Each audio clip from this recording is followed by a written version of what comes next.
Ladies and gentlemen, welcome to our show, Culturism. I have a fantastic guest with you today. I'm just going to give a couple of minutes for people to stream in and start coming into the show. As usual, it's going to go on till about 10 o'clock Malaysian time. But in the meantime, you guys can go grab. Oh, I used you guys, Lawrence. But anyway, you all can go grab a coffee and a drink, and we'll talk about this faux pas I just made in saying you guys. But we will start in just about 2 minutes. We'll see you guys soon. You guys again. We'll see everyone soon.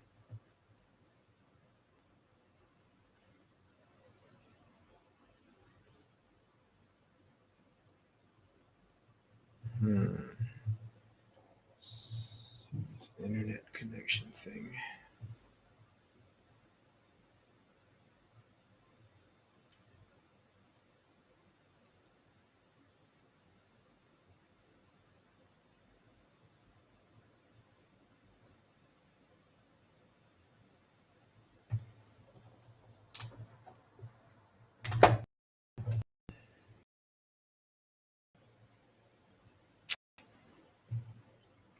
Right, ladies and gentlemen, once again, my name is Azif Mustafa. You are tuning into Culturism with Azif Mustafa. That's me. And tonight we have a fantastic guest, all the way from the UK originally. He's been living in Asia all this while, and currently living in Bali, Indonesia.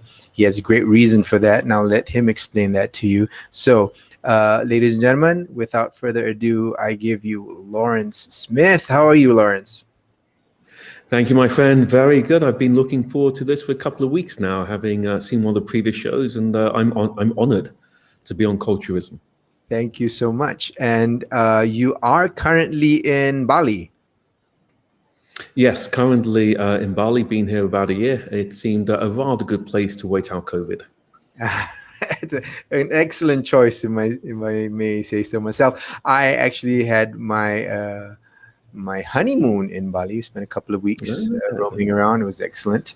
Loved it. Haven't been since though. So yeah, maybe I will, visit you one of these days as soon as the skies open up. Please come over, my friend. Are they accepting tourists, or is it kind of a lockdown? What's going on? No, not at all.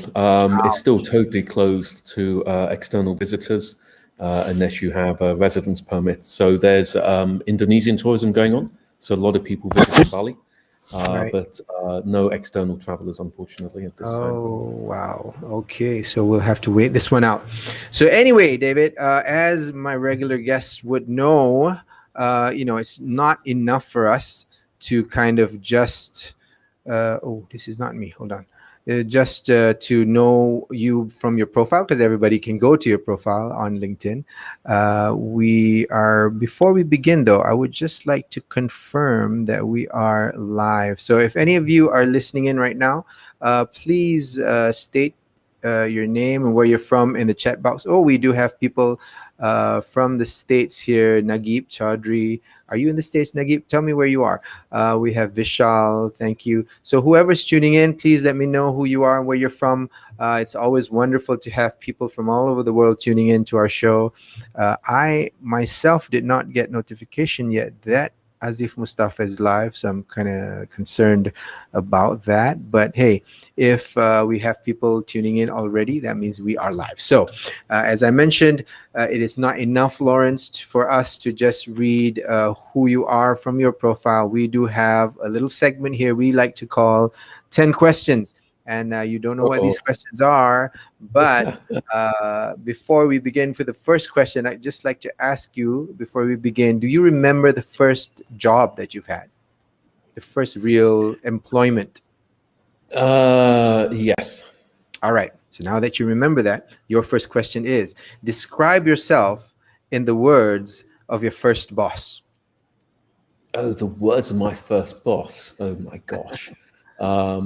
Young, naive, idealistic. Actually, he explained it a few years later. He said, I knew you'd make lots of mistakes, but you're so damn enthusiastic. I knew you'd find a way to work it out somehow. Right, that is an excellent description from your boss. So even though you make mistakes, and we all do, who doesn't make mistakes? Oh yes. But enthusiasm is definitely a great virtue. So, question number two, Lawrence, what are you most Sure. afraid of?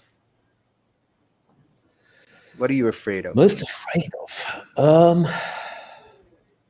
Most afraid of. That's I was not expecting that. Um, I mean, the most obvious thing is letting your kids down, right? Not being there when they need you. Um, and indeed, in the last year or two, that led me to a bit of a reflection in terms of my commitment to the corporate life and, what I want to do the rest of my years. So I'd say that's the biggest scare, just not letting your kids down. Yeah, that is a big scare. I have 5 kids myself. How many kids do you have, Oh my Lawrence? goodness. Only two, and that's more than enough. I Right. respect you, my friend. Hats off. Well done. Uh, now, Right. why are you, and this is question number three, why are you living in Asia? Why have you decided to do that? Oh, so I actually came to Asia in '94. As a Wow. teenager, I got deeply interested in learning, change, transformation, culture. And at the time, how Japanese companies were being so successful, but also deeply interested in Zen, Tai Chi, Kung Fu, Buddhism, and all of that. So looking at the whole sort of spectrum of human change, development, transformation. So when I actually got a chance to live and work in Asia, I absolutely just jumped at it and have Wow. basically been here almost ever since '94. A couple of years in the States in the middle, but yeah, That's quite a Asia's while. home. It Asia is. is It's quite home now, is it? Who's the most famous person you have met? Who is it? Oh, I mean, define met. Um, I was privileged just before I left the UK to be in a massive auditorium, but where the Dalai Lama spoke, and Wow. I was just blown away by his humility, his intelligence, but also his sense of humor. I mean, he was a riot. Wow. Just simple things of, even walking off the stage and, jumping back behind the curtain, go, whoo, and, it's just, almost a childish joyousness in life. So I've remembered that for years. Um, And where was this? it was actually in London, just before I left Asia, so early '90s, I guess. Um, I don't think I've met awfully famous people, to be honest. I did briefly work in the music industry in the UK and often visited Top of the Pops at the BBC where they recorded that and met, I guess, a bunch of famous music stars. But ironically, I'm not kind of impressed by that kind of fame, if that makes sense. So Totally. people are, oh, that's so and so and so and so, and I'm, oh, okay, that's nice. But, That's nice. But yeah, the Dalai Lama definitely famous enough yes, for this yes. discussion. Excellent. Now that you've said that, maybe this question kind of answers itself, but how would you rate yourself on a scale of 1 to 10 on how adventurous you are? Um, that's tough because it depends on your benchmarks and who inspires you, right? Yeah. Um, I mean, everybody rates themselves as above average on leadership, as we know, right?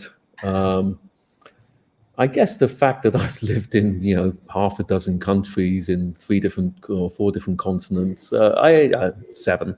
Typical conservative Brit, I'll probably understate it, but 7.5 perhaps. Wow, 7, 7.5. All right.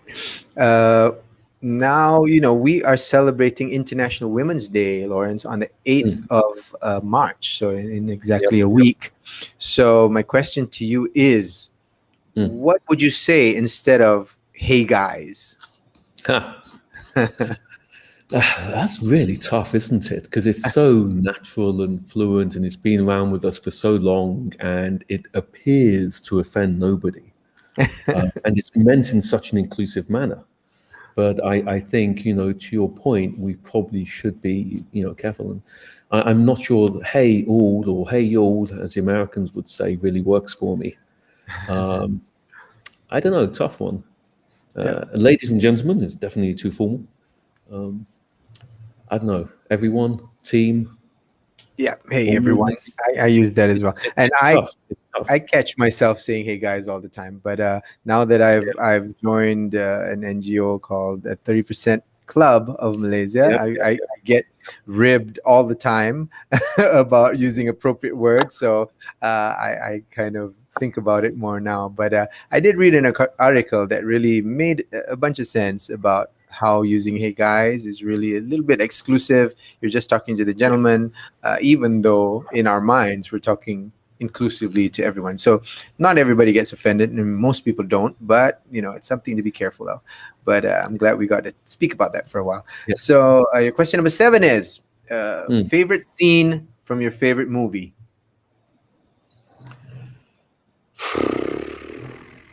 How about that one? Yeah, yeah, um, yeah. You don't warn people about the tough questions, do you?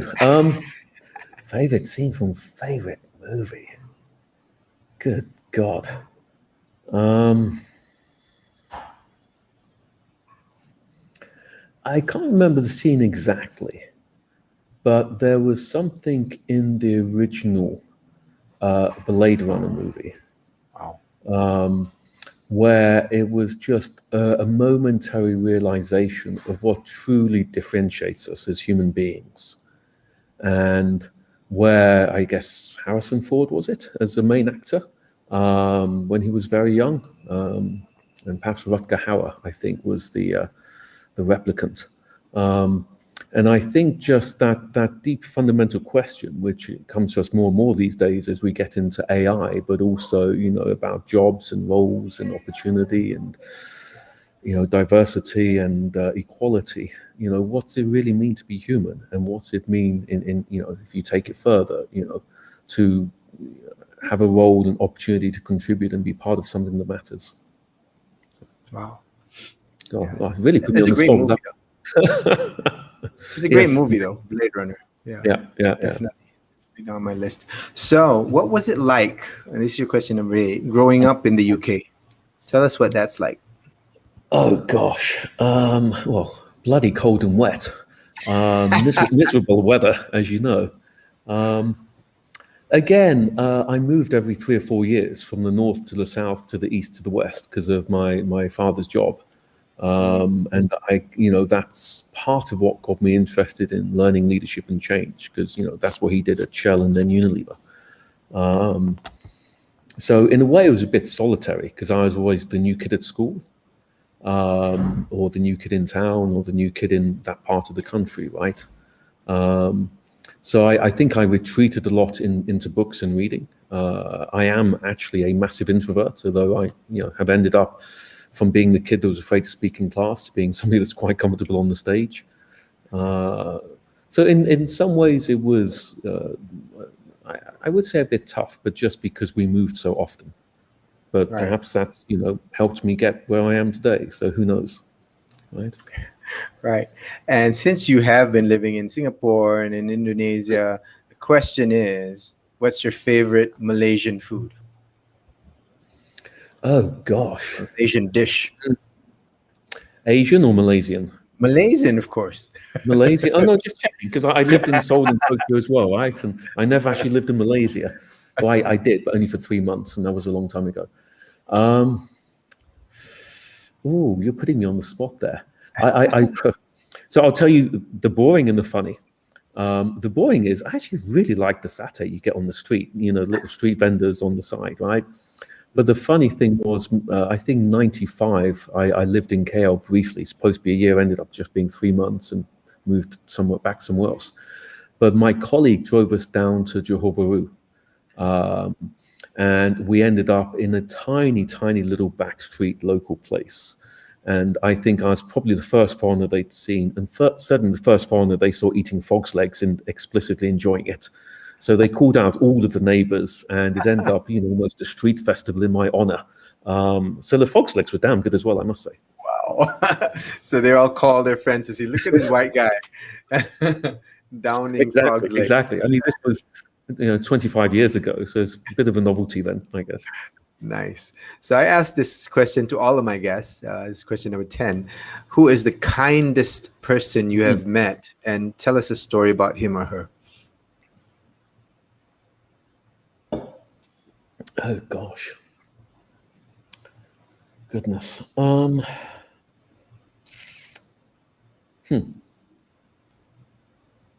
Uh,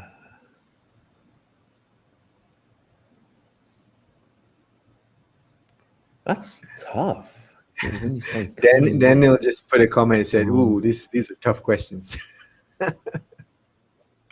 yeah, they're not easy, are they, man? Be careful when you come on this show. Um,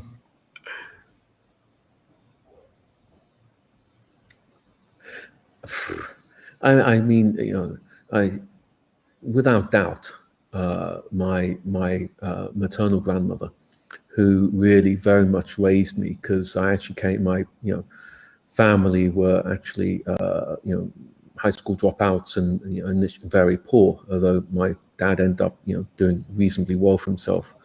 Um, so they'd literally drop me there in the morning, pick me up in the evening, and go off and do their little jobs in between. But she was without doubt just the kindest person that would just do anything for everybody. Um, and I think she always had a deep impact on me. And unfortunately, she passed away when I was just 16.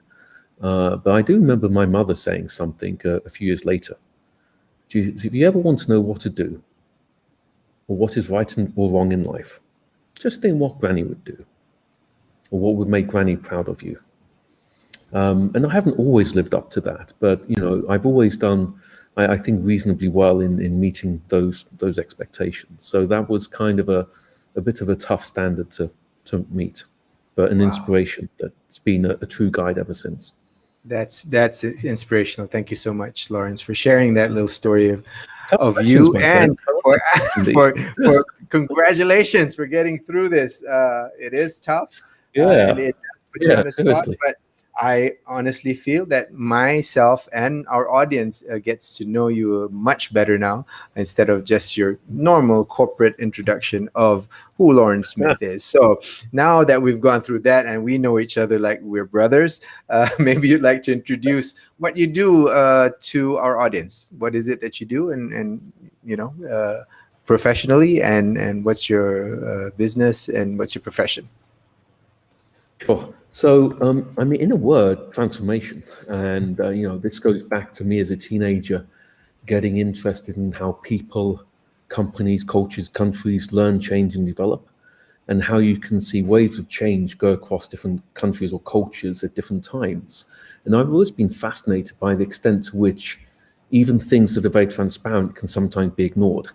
Um, and you could see Japanese companies being very successful for a time, and then Korean companies obviously taking elements of that and repeating it, and then Chinese companies as well.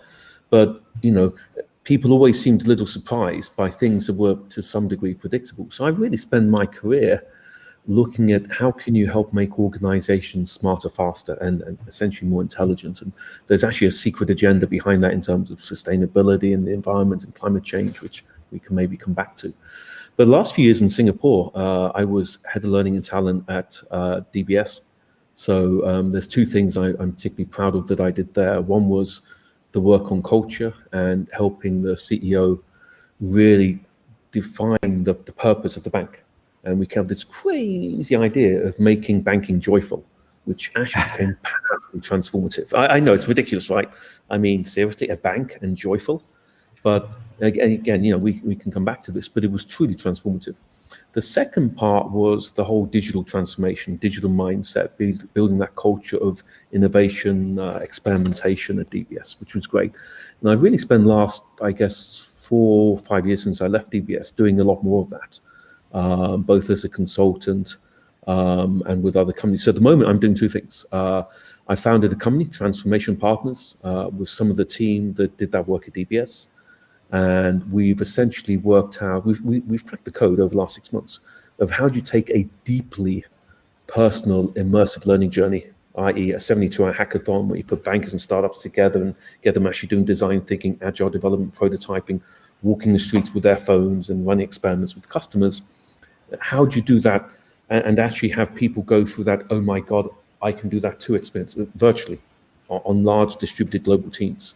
So we spent 6-9 months prototyping that with a large company, and now rolling that out, which is really exciting, because that is true transformation and digital mindset.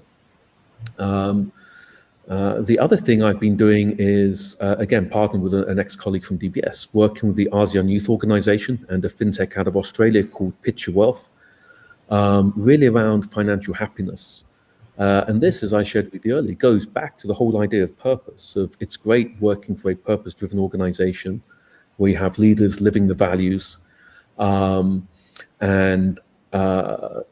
but if you go home and you can't send the kids to school, pay the rent, pay the mortgage, or you're arguing with your spouse about these things, or you don't have the financial resources to achieve your life purpose, your goals, your objectives. So we're actually working with the ASEAN Youth Organization around financial literacy, financial wellness, to touch 1 million lives over the next 12 months. And that's just something that's become very dear to me. So it's all about transformation mindset, right? Which actually is the book I wrote a year ago when I moved to Indonesia. And it was, 10 things leaders can do to turn, crisis into opportunity. And I realized, and that was sort of a moment of realization for me about 9 months ago, that everything I've done my entire life has been around transformation mindset, be it at, big banks, insurance companies, or now this thing around, financial wellness and happiness. Right. It's all about transformation mindset and culture. There it is, right in the middle of the screen here. Transformation mindset, 10 things leaders should be doing today to turn crisis to opportunity. So this is the book. Thanks for the plug, man. Thank you to Restream. I have to shout out to Restream.io. It's the platform that I'm using to stream these live shows, and they've provided me the professional license for this, and it's really awesome. If you're looking for a streaming app, this is the app you should look at, Restream.io. I'll give the link in the comments below. But anyway, it looks like an awesome book. I must admit, I haven't read it yet. Just about to order it. It was quite affordable on Amazon at $5, I think, for a download. So definitely going to do that. No, so, download's only 99 cents. Oh, really? Paperback is $5. The ebook is 99 cents. 100 pages, 2-hour read. But it did actually make the bestseller lists in 6 different, top 10 bestseller in 6 different countries, which was really cool. That's amazing. Far better than I expected, to be honest. So, well, my question is, let's not get into the contents of the book yet. It is on many people's agendas, bucket lists, goals, myself included, to be an author and write a book. So what was that process like for you? How did you get around to writing everything down into a book? So I've done a bunch of articles on LinkedIn and various magazines, HR and leadership primarily. It's actually about 50 articles, videos, podcasts, whatever. And a friend inspired me to write this book. And I'm like, 10 ideas, 10 things leaders can do to, have a positive mindset, right? Turn crisis into transformation, really live the stuff I've been talking. Just like 10 LinkedIn articles, right? I can, probably do one a day, write it in a week, get it by 2 weeks. No. It took 10, 12 weeks. And the problem was, and here's a hint for people, first of all, be very clear why you're writing a book. It's a lot of effort. 2, for me, when I was just writing was okay. But when I doubted myself or said, who else has talked about something like this? Or I should quote somebody, I need some research and some sources or whatever. Then I got quite distracted and went off on a tangent for days or a week and had to pull myself back. So, be very clear why you're writing the book, what you're trying to achieve. Trust yourself and just start writing and do all of the writing. Then, by all means, go back and add references, and but don't doubt yourself. And then the 90% that's really hard work is the actual marketing and promotions. And there's a whole art and science to that, which is just massive. I had no idea. Right. So this is post-writing, publishing the book. Did you self-publish or did you get a publisher to? Again, it was supposed to be a 2-week project, right? So I just self-published on Amazon. But it was a good experience. It was a good experience. And then you have to teach Amazon algorithm how to think you're a good book to sell and promote. So, and there's a whole science behind it. It's fascinating, absolutely fascinating. Right. We have to get together one of these days and download that to me. So it's something that I'm definitely interested in Happy doing. to. Yeah. Happy to. So tell us a bit about these 10 things that we can do. Oh gosh. So like I said, it started with purpose. Getting the clarity around that in your organization. And then the other chapters look at a number of different things, ranging from, the rise of the gig economy, and think of your organization, not just as your full-time employees or even your contractors, but the entire sort of, intelligent network that's out there. There's some fascinating stories from China, which again, if you go back 9-10 months while I was writing the book, was obviously going through COVID first, and massive innovation coming out of there, looking at how you do digital transformation organizations, even if you are distributed, work from home, flexible workforce, remote, looking at how digital advisory boards are actually themselves going digital, looking at how you can take some of the rapid prototyping and experimentation stuff that you typically do in workshops and do that virtually. So it was a number of things, not saying, you do these 10 things, you do them in order. It was just saying, here's 10 things. It's a menu. Look at something that might work, try it out, see what works for you guys. Right. So What kind of feedback have you been getting? I mean, are your clients using it? Who has given you feedback on the book? So a lot of great commentary, and again, if people see the reviews on Amazon, there was lots of good feedback from various, mainly senior corporate people. What was actually interesting was I had a whole sales and marketing plan, a whole series of workshops and everything supposed to come out of this, which I've been doing. But what actually, ironically, took off was it reignited people's interest in the work I'd been doing previously around digital transformation. And again, about a third of the book is focused on different aspects of digital transformation mindset and culture specifically.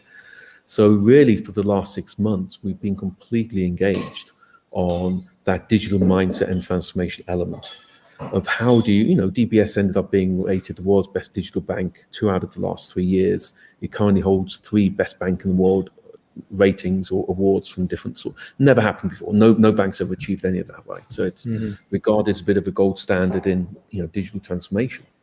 But what people want to know is, because since COVID, there's no doubt that the world has gone digital. All of this stuff has to happen. And I get senior business leaders, heads of HR, heads of learning, talent, heads of culture, heads of transformation, heads of digital, all saying, where do we start? How do we go faster? We understand the technology part, but we've realized it's actually about people and culture. You spent the last few years on this, where do we go? How do we get started? And, I'm delighted to say, one ex-colleague of mine actually, walked into a boss's office saying, this is guys telling you about, here's his book. He's a bestseller in Australia as well. So the book was great in terms of getting me clients, but not necessarily in the way I expected, if that makes sense. So, wow.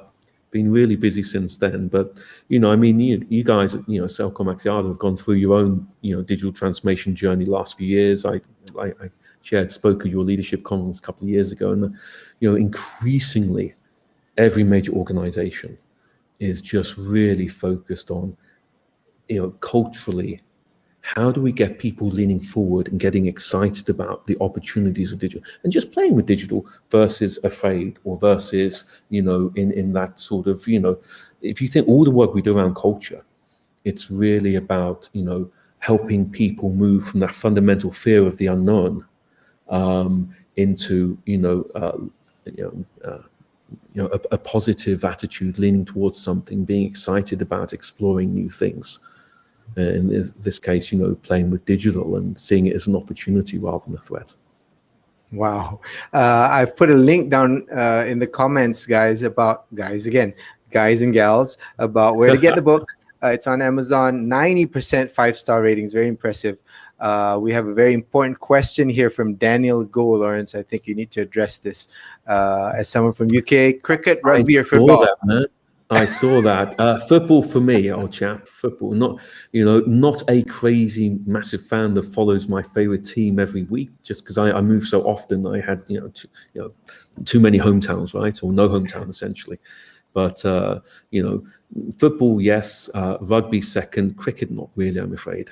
I'm sorry for my Indian friends and colleagues, but not a big cricket fan. Yeah, I enjoy watching football occasionally. I don't really have a club. My dad, though, my late dad, was a Uh, massive Manchester United fan. And when mm, he was, I guess he was 80 years old, Manchester United came to Kuala Lumpur, played a oh, wow. friendly match against the national team at the National Stadium, and I tried to get tickets and it was sold out. So Yeah. I reached out to the fan club, the MU fan club, and I said, I want to take my dad, and they Yeah. gave me two tickets. So What? I drove him over. I pushed the wheelchair. We Brilliant. had a special spot for him. It was one of the best memories of my life. I loved it. Uh, Brilliant. Good yeah, for you. Good for you. yeah. And Yeah. and when I go to their home, when I used to, my mom and my late mom and my late dad, because my dad would, always forget players' names, and he would go, "Love." He'd call my wife and his wife, my mom, and he'd go, "What was so and so's name? Who's playing in this position? Came from this club." And my mom would know every single one of these. I was like, "What are you guys talking about? I don't follow. I don't. What? Who are these people? I have no idea." Oh, So they were brilliant. That's a crazy cute fans. story. They Cute were story. massive. They were massive. So Yeah. anyway, I appreciate you telling us about how the book has really kind of opened up doors. So Yeah. in unexpected ways, I would say. Yeah. But what did you set out to do, though? What were your goals in writing this book? So it was really, and like I said, inspired by a friend of a friend who wrote a book, and she did write it in a week. 10 things brands can do in a crisis. And this mutual friend said, you've just left the digital bank in Dubai. You've got some time. Why don't you're good at writing? Why don't you share what leaders should be doing at this moment of crisis? And like I said, I foolishly thought, okay, that sounds like a good idea. 10 things leaders can do to turn, yeah, no problem. So that was the genesis of it, and it was just a desire to put down some ideas that I believed would be useful based on years of experience in different companies, industries, and countries. To just say very simply, here's a few things that should work. Go try some of it. Let me know. And had really good feedback from people that have tried different things or engaged me in conversations or as a speaker, workshop, whatever. So it's been a lot of fun, but just do not think writing a book is easy. I would Meaningful, but imagine. not easy. Yeah, But you did it. You did it in not that long.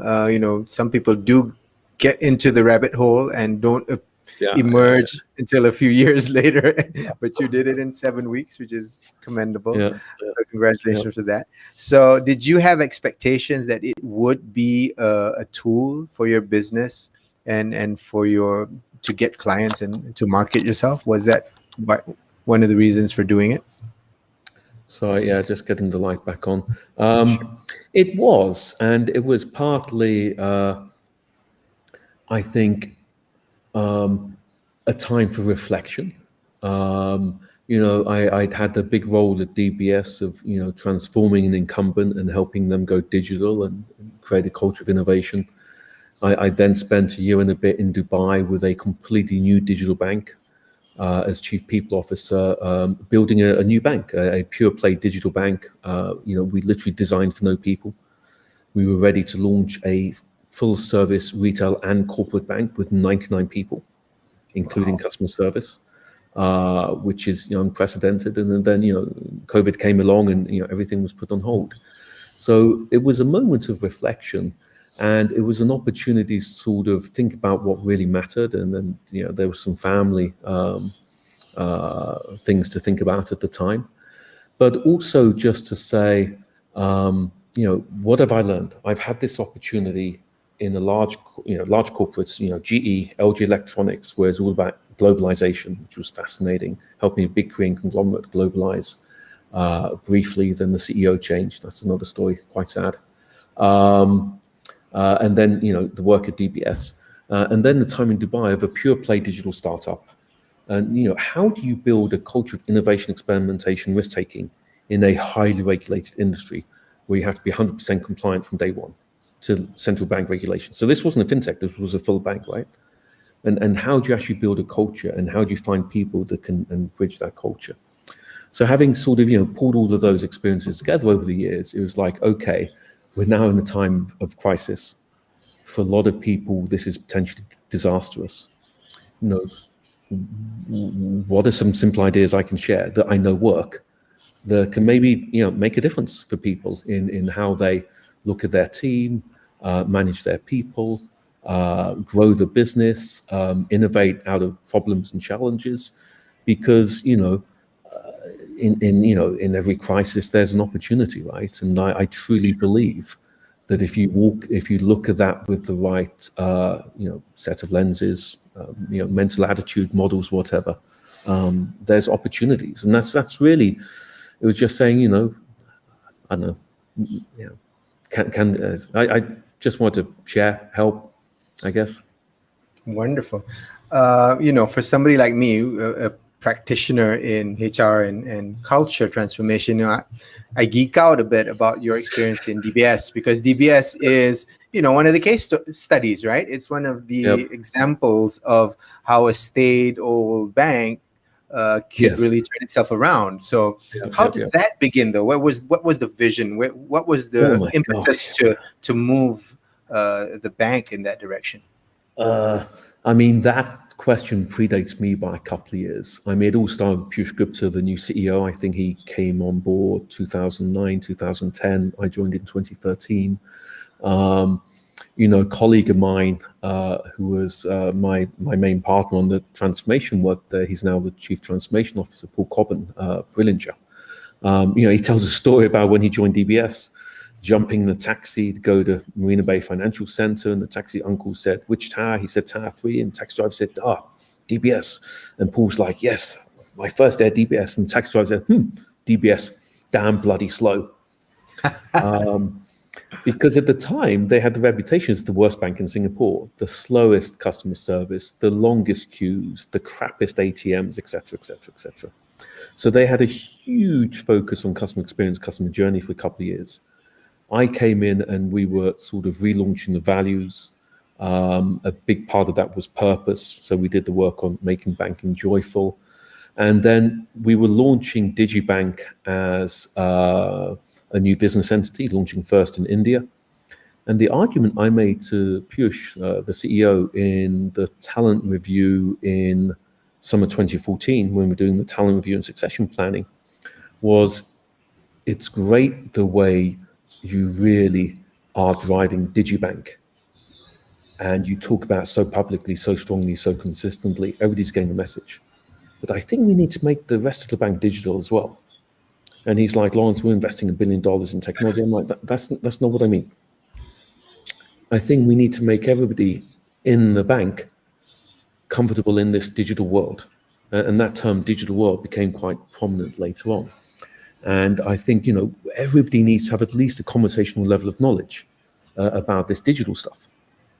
And he's like, "Great, Laurence, off you go and teach digital." And I'm like, oh my goodness gracious me, what have I done? How do you teach digital? And I'm sure you faced a similar challenge several times over the last few years. Because at the time, none of the big consulting companies, business schools, or anybody had actually done this stuff.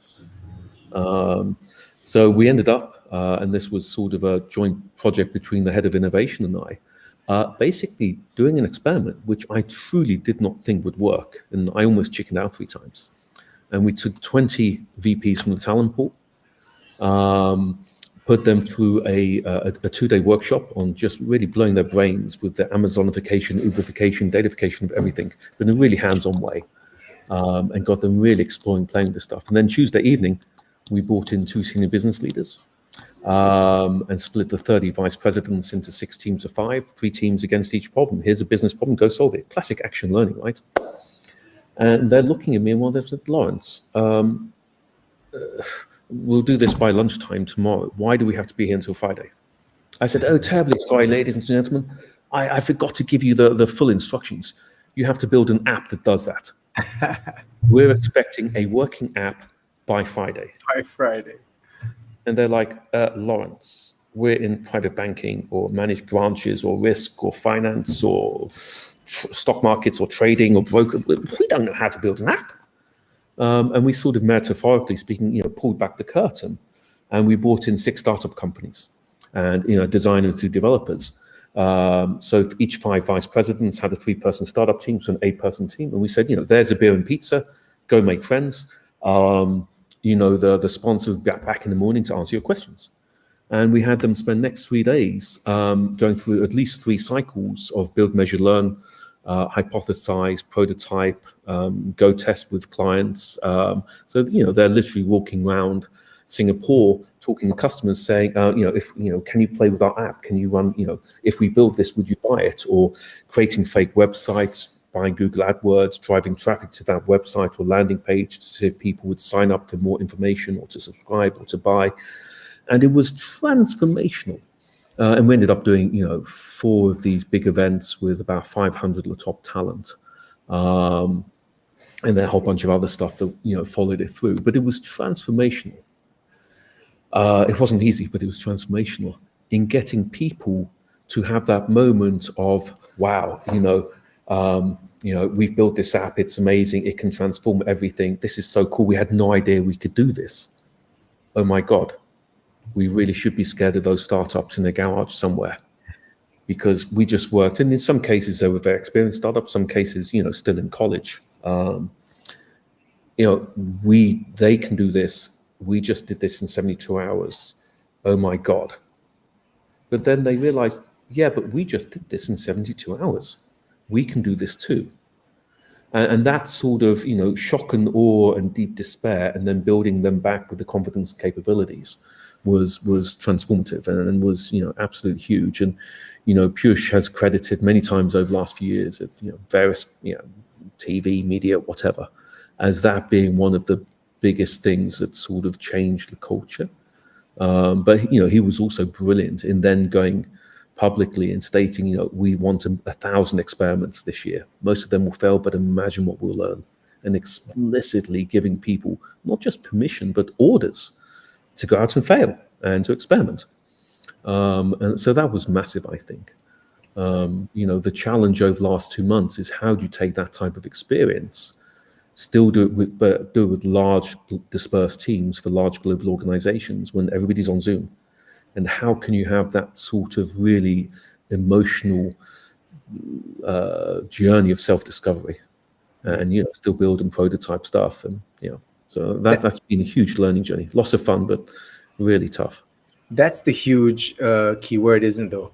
Getting emotional about it. Because without that, people won't change. I mean, people are very comfortable doing what they're doing. But I guess it has to be, toned from the top. Right? It has to be from the CEO driving this change, but yes. Could you have done it without the CEO's explicit support? I don't think so. And indeed, one of our sort of criteria for working with clients is the extent to which this is driven and owned by the CEO, or at minimum one of his or her direct reports. And it's a top 3 strategic agenda item. If it's not something they're discussing at every leadership meeting, you're wasting your time as a consultant, as an advisor, as a trainer. You really are. So we found 3 things. It's got to be driven by the CEO or one of her direct reports. You've got to involve HR in the conversation. They've got to be part of the solution. So we literally, say now, yes, we'll do these workshops or journeys for your leadership team, but only if we do a parallel journey for HR. Right? Because otherwise, 6 months down the road, you're sat in meetings where the business leaders are saying, show me your prototype. How many times have you pivoted? Where's your MVP? Show me the data. And and if the HR business partner sat there going, APIs and cloud, yes, let's have some more of the smack stack. No, they need to be part of that conversation, right? They need to be just as fluent and confident, and be part of that experience of building prototypes, of playing with digital. I mean, we've literally just done a thing where we had, big global insurance companies, and we had really senior people, which spend their careers as actuaries or underwriters or claims people, and all of a sudden, in an hour and a half, they've actually taught a machine to learn, and they're suddenly using it to identify, wildfire damages or damage to crops or shipping containers or cars. And then the claims team is sending the photos to this guy who's never built a tech thing in his life to run it through his machine to tell him if it's real or not. And all of a sudden you have people saying, well, actually, we have this drone program in America. If we combine real-time images with this, wow, we could do real-time claims adjusting. And it's not that we're trying to get them to innovate new products. We're just trying to get them to say, let's try. Right. And that, I think, has been the hardest thing to work out how to do virtually and at scale, is to get people in that sort of collaborative learning experience, where they sort of spark off each other, and do that stuff. But it's been, I think, my sort of last 12 months, like everybody else, it's been exhausting but inspiring at the same time, because we've all had to reinvent ourselves, right? And we've all had to question some really fundamental stuff that we've taken for granted, and just realize that the old way of doing things isn't enough anymore. Precisely. I'm sure you've seen that WhatsApp that went round during the initial stages of COVID. Who was the key driver of digital transformation in your company? Was it the chief digital officer? Exactly. Was it CEO? Exactly. Or was it COVID-19? Yep. Because we were plunged into remote working almost overnight. We had never done it before. 95% of our employees till today are working from home. We're very excited about moving in Malaysia post 5th of March back into the office. But again, for a company like us, it does take a lot of planning and a lot of things behind the scenes that have to happen for that workforce to come systematically back on board. But we did find, Laurence, amazingly, that productivity didn't drop.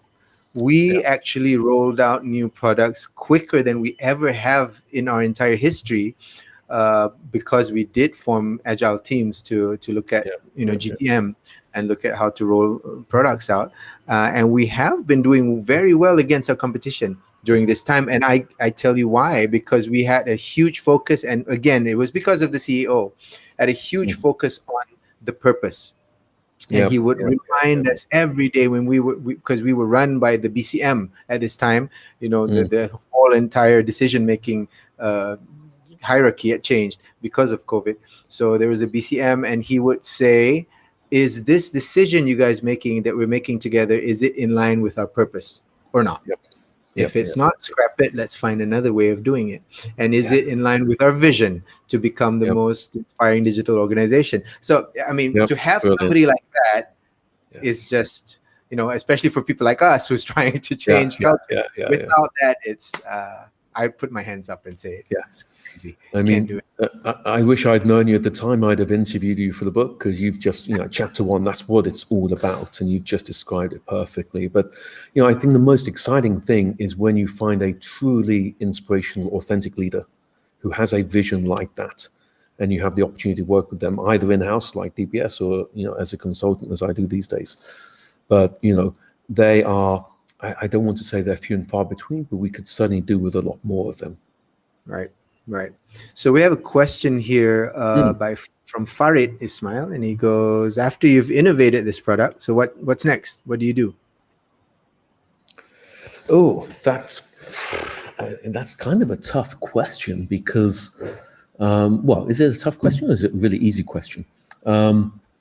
So I don't want to be repetitive, but I think I kind of take it back to what we're talking about, as if it's, you want to build a culture where this type of innovation happens naturally and organically at all levels of the organization, and everybody feels like, they are part of making a difference in achieving the organizational purpose. It's an environment where they can align and achieve their individual and life purpose as well. So I think, the strategy is hopefully something around, growing a business in a sustainable manner and, creating a better planet and life for all. And I think if you can create this culture of innovation and transformation that we're talking about, then product innovation comes out of that very naturally, I think. So it's like you were talking, the example you just shared. When you have a simple decision-making mechanism, and again, at DBS, it became very simple. Will this help us make banking joyful for customers? If yes, do it. If not, don't do it.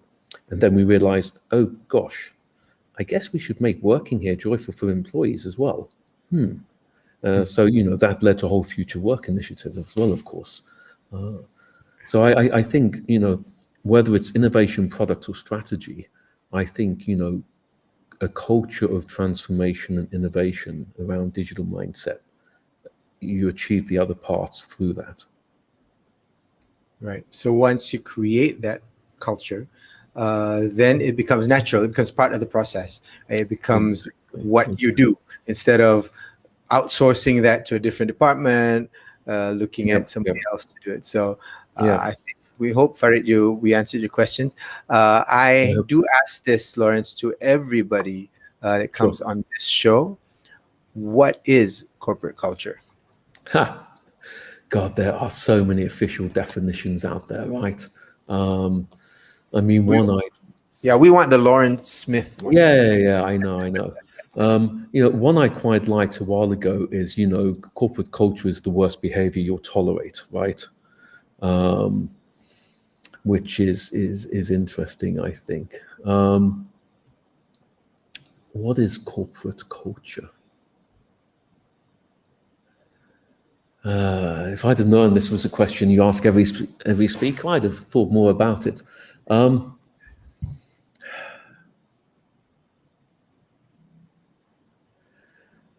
I think let's try this, and I may hate it afterwards, but let's just see where this goes.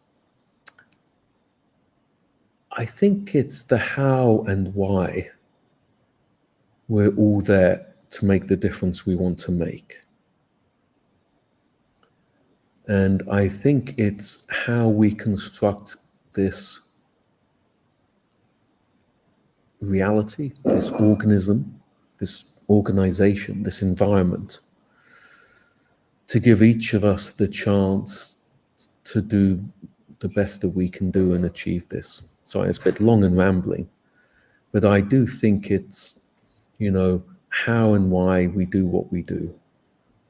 Wow. Yeah, I mean, that's quite succinct, and it is very descriptive of what corporate culture is. I appreciate this. What I'm going to do is I'm going to edit all of these. You're the 10th person to do this. You're the 10th person to do this. So we will have, short clips of people saying what they feel corporate culture is. But thanks, Laurence Smith, for giving us that definition. One of the roles that I play as a host is, of course, the time box. And believe it or not, Laurence, it's been 52 minutes of fun. Time flies when you're having fun. And I would like to take these next couple of minutes maybe for you to really kind of summarize or give us your takeaways from this conversation that we had, or what key things people can take away from our conversation tonight. Gosh.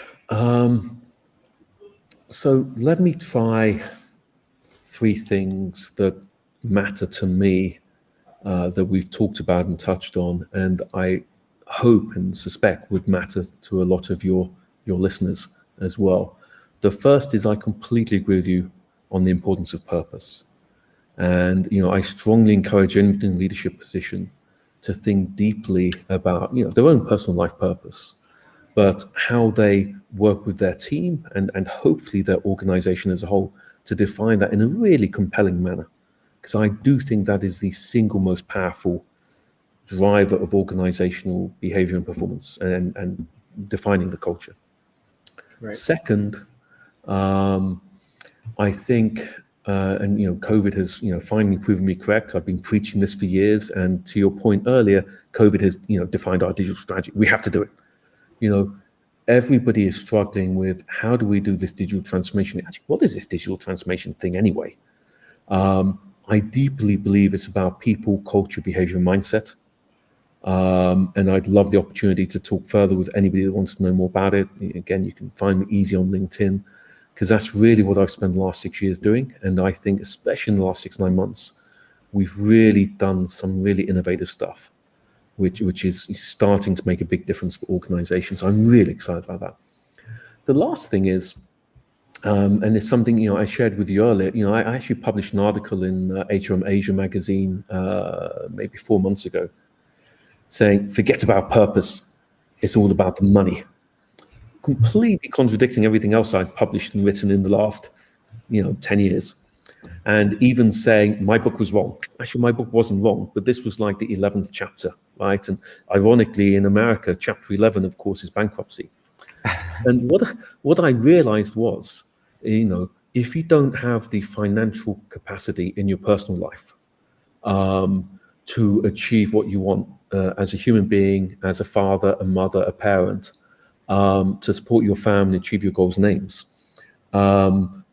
it doesn't matter how great the company is, the leadership, the purpose, the digital transformation, whatever. And I realized that as organizations, we do nothing to help our employees. And if you look at the data, and I spent a lot of time on this in the last 6 months, presenteeism, which is people technically being at work, typically in the office, now wherever, people on average are losing about an hour a day through various forms of mental stress. And the biggest one is that driven by finances. We've spent billions of dollars in the last few years on health and wellness. And I think the next big trend for organizations is financial wellness and happiness. So I've been getting deeply into how do we work with large organizations to help them help their people be better prepared financially, whether there's another crisis or it's just, planning my life better. Because guess what? I'll be a happier, more productive worker, but I'll also be a better parent and, be better positioned to have the type of life I want to have. So, it's all about transformation. I think, purpose, digital mindset, and I think financial happiness. And if I look at the spectrum of, transformation mindset, which is what I called the book in the end, that's what it's all about for me. Those are the things I'm most excited about. And wow. I thank you for the opportunity to share. It's really cool. I love your show, man. It's brilliant. Thank you so much. Hey, ladies and gentlemen, please help me to thank Laurence Smith, who has spent this last hour with us answering our questions. What I'd like to ask you to do, Laurence, is some of the questions in the chat that we've not managed to address, maybe go back to the chat section of this post and kind of address them. And those of you who have not connected to Laurence, please do so. And I would urge you guys to connect to each other in the chat rooms, where all of you obviously are very, driven and very concerned about improving yourselves and enjoy the subject matter. So you'd be perfect to connect with each other. So with that, ladies and gentlemen, I do have a couple of announcements to make. I'm quite excited about this. As you can see, I pasted my face into this poster. Obviously, I'm so excited to have coming up on the show. Oh, don't tell me I don't have it here. On next week, today, on the 9th of March, we have as our guest for hold on, I'm sorry, for Culturism, the one and only, for Malaysians especially, that Puan Sri Tiara Jacquelina. She's a film producer, an actress, a singer, an amazing, amazing person. We'd love to be with her. Well, oh my goodness, I can't get that up. But anyway, I did a nice poster. This was just for laughs. Yeah, we can see it. You can see it's not the real deal. But Puan Sri Tiara Jacqueline will be on this show. So you're in good company here, Laurence. And I, would invite everybody to be here and ask her questions, get her take on culture. She's been around the world and been working in many organizations, with many organizations as well. And as you know, she's taken her hit movie Putri Gunung Ledang, turned it into a hit musical. It's on Netflix right now. If you haven't caught it, please do watch it on Netflix. Putri Gunung Ledang is it's a masterpiece. It's a beautiful cinematography, a wonderful movie. Please check that out. So, with that, ladies and gentlemen, that is our show for tonight. Culturism with Azif Mustafa. That's me. You can catch me every day on LinkedIn. Lawrence is on LinkedIn as well. Please connect to Always all on of us. LinkedIn. Absolutely. Love to chat So, more. with that, please take care of yourselves. Please be safe. And as always, stay kind. Take care, everyone. Goodbye. Brilliant. Thanks, See everyone. Cheers.